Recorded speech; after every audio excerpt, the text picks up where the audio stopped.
Impediment is saying, Akra, Yamadu, me. But your first thing, your friend Daniel Kofi Amako. Then, so ye baha, you say, as a for Juma be a coso, as a for Juma coso, a day as a for Juma coso. Oh, me pacho, as a for Juma coso near Omano Clinica, you see. Now, Ghana man, so my chief compound. And Omano say, chief compound, the raw man Atria Cusino, the clinic. Enti clinic no adwuma ye sisi ya dani chief compound ada ne clinic ye ho adwuma sisi ya nti wan na mamu yes mu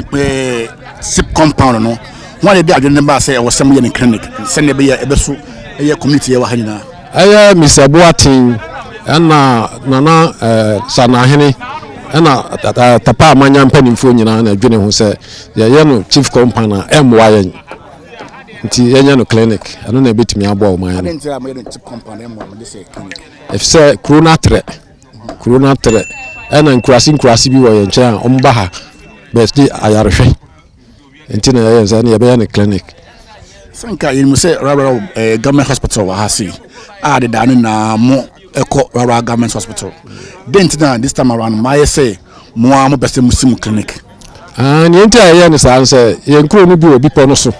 ti ansa na ibia obi free bi po so obi duru ha ye say ye de na eko rara no na ahwe na oye ni bi akoto ye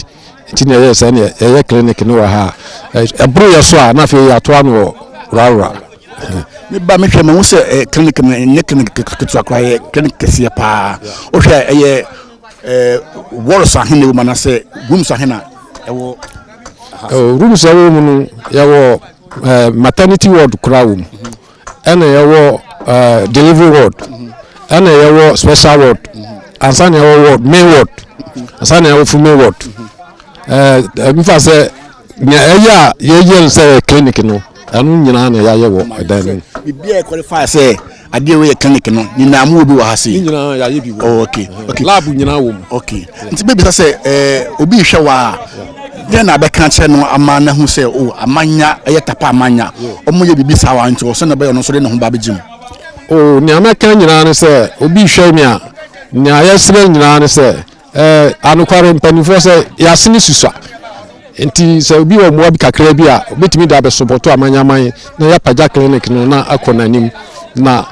BBC a ankoye oye ne amma oman no ne Ghana man Miss Biba so ma hu say eye abrofo eni na mu a adwuma mo ye wo hare nya adwuma keto akra mo ye adwuma din pa se na be ya eye adwuma di wi so ebetimi akoso na sambra abrofo ebetimi akire mo ebetimi akire ni bibi kakra about omo ana o anukura abrofo no de metimi akire ho abakosem kakra em se ena na okufo sekire wanya no ba bi ko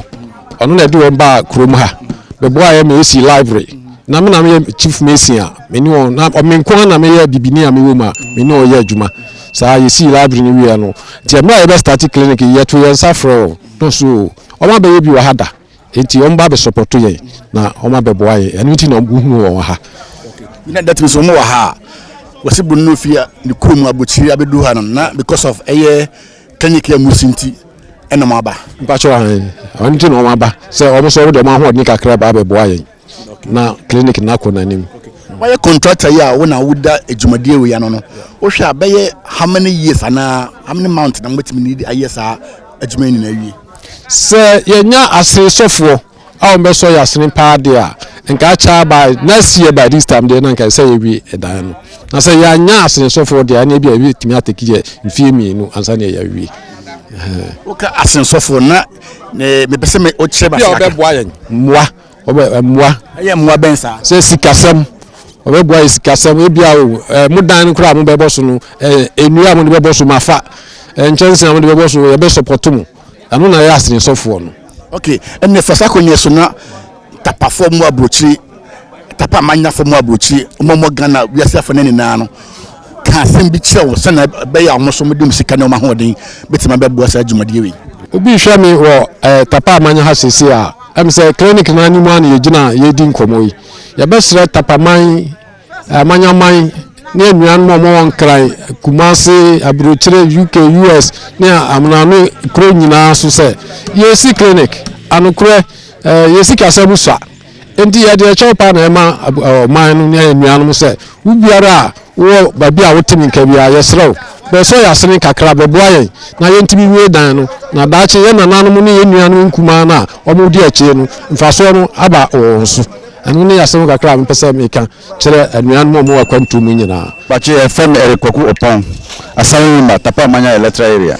Okay, maybe say den ekoso ha I see clinic na mefasa kwan so ada adofo ma omo ha nyina ase na mada Tapa Amanfo a omo akwantu ni aman mu ene ama ahoho a omo so ebo ayen na ade ne koye se ye Choko district assembly si ehia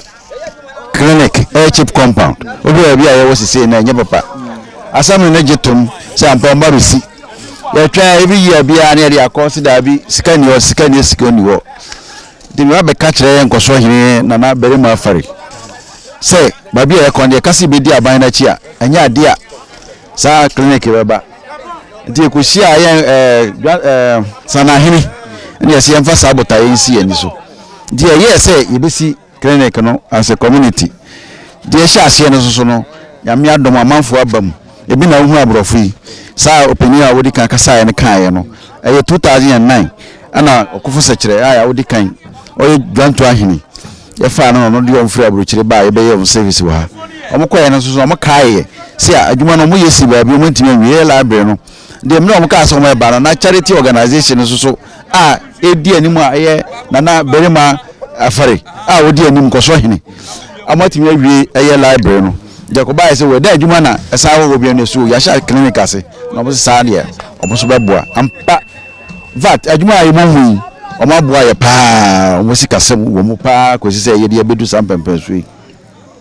de omo ye se omo so betu omo na behwe ba bia adwuma na duru na omo mebi omo de sika akra e ba omo hu se oh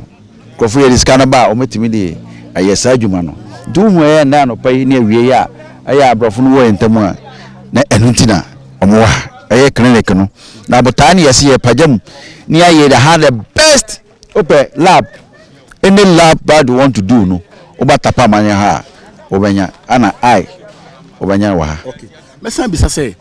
abrofo ba be jam ho akọ we Assembleman no wo de asafadwuma ene be toaso ana sesen baje you ni aye nyina asafadwuma ni aye de bedu sampempesui in fact ma men kasa Amanya man o maboa yin na me da o mase mante wo me nena mante ase se akọ sei ba ya nkwala ni bia film ni tinam se yehu no sei ba dwuma hu ye nyina ya asafadwuma ana de ya bedu sampempesui nti